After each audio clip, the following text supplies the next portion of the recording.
मित्रांनो नमस्कार. आजच सकाळी मी मुंबईवरनं गावी आलो. तुम्हाला जसं मी म्हटलेलं की भाताची काय परिस्थिती होईल, आता पेरणी झाल्यानंतर जी परिस्थिती होईल ती तुम्हाला दाखवेन. परिस्थिती ॲक्च्युली समाधानकारक नाही आहे.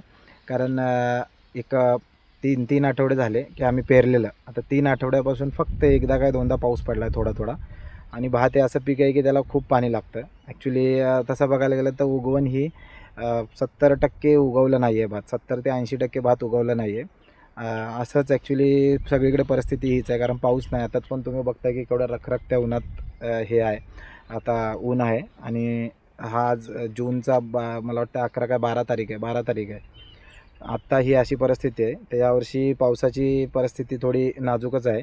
आणि असंच ॲक्च्युली शेतकऱ्यांचे भरपूर नुकसान झालेत की आता भात उगवली नाही आहेत.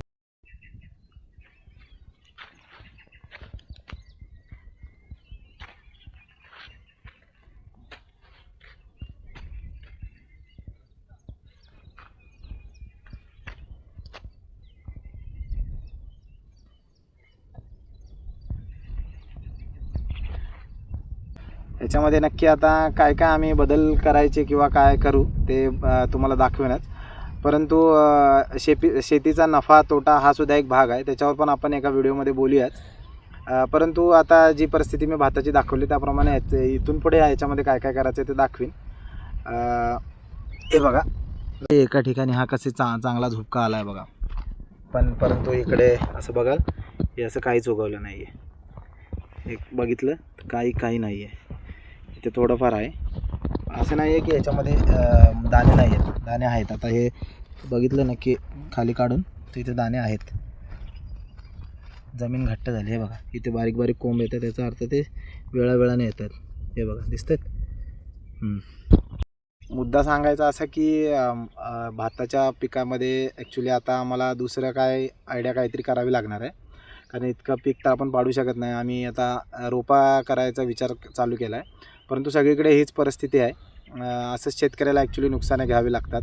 शेतीमध्ये नफा तोटा कसा असतो हे तुम्हाला आता हळूहळू मी सांगेनच. याचा खर्च किती झाला, काय किती झाला. खर्च याचा बेसिकली मला असं वाटतं बियाणे का 1500-1600चे बियाणे आणलेले, त्यानंतर माणसं लावलेली, त्याच्या आधी ट्रॅक्टर नांगरणी वगैरे असं करून याच्यावर एक 7-8 हजार रुपये खर्च झालेला आहे. आता पावसावर पूर्णपणे अवलंबून आहे. पावसाने आपल्याला आता साथ नाही दिली. आता इथून पुढे बघू पाऊस कसा आहे, त्यानुसार थोडंसं म्हणजे आता आपण गावचे शेतकरी कसं नक्षत्र वगैरे बघून पेरतात त्याप्रमाणेच आपण ॲक्च्युली सोबतच त्यांच्या पेरणी करावी लागते. नाहीतर काय होतं, सगळ्यांनी पेरलं आणि आपण नाही पेरलं तर नंतर जेव्हा भात पोसवतात आणि जेव्हा भाताला दाणे धरतात तेव्हा सगळ्यांचे भात कापून नेले जातात आणि आपण फक्त इथे आपलं भात असतं ती पाखरं पूर्णपणे भात फस्त करतात. त्याच्यामुळे सगळ्यांबरोबरच पेरणी करावी लागते. ते आपण केले. पण आता हे परिस्थिती बघून काही थोडा म्हणजे हवामान खात्याचे अंदाज, काही ॲप्स आहेत त्यांचे अंदाज, हवामानाचा अंदाज घेऊन आणि ह्या वर्षीचा पावसाचा अंदाज घेऊन पीक बदलणे किंवा यामध्ये काहीतरी दुसरी जोडणा करावी लागणार आहे. काय असेल तर मी तुम्हाला दाखवेन. तुम्ही बघितलं की भात कुठल्या पद्धतीने उगवलेला आहे. बऱ्यापैकी भात उगवलंच नाही आहे. सो आम्ही आता त्याचा पुढचा प्रयत्न म्हणून काय केलं आहे की इकडे याच्यामध्ये ही जागा दिसते जी तुम्हाला, याच्यामध्ये आम्ही भाताचा तरवा टाकला आहे. बेसिकली तरवा टाकला म्हणजे आता याच्यामध्ये रोपं तयार करणार आणि जसा पाऊस पडेल, जोरात पाऊस चालू झाला की त्याच्यामध्ये नेऊन परत लावणार. तो एक प्रयत्न करून बघणार.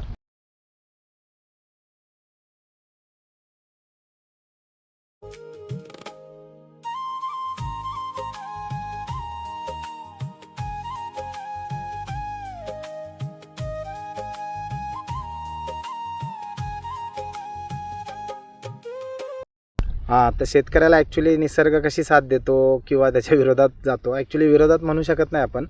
आपण निसर्गाप्रमाणे चालायला वागायला शिकलं पाहिजे. ह्याच्यावर आपण एक नक्कीच व्हिडिओ करूया आणि बोलूया.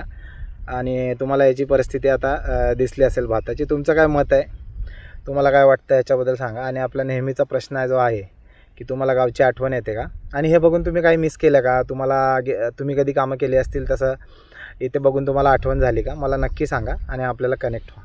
थँक्यू.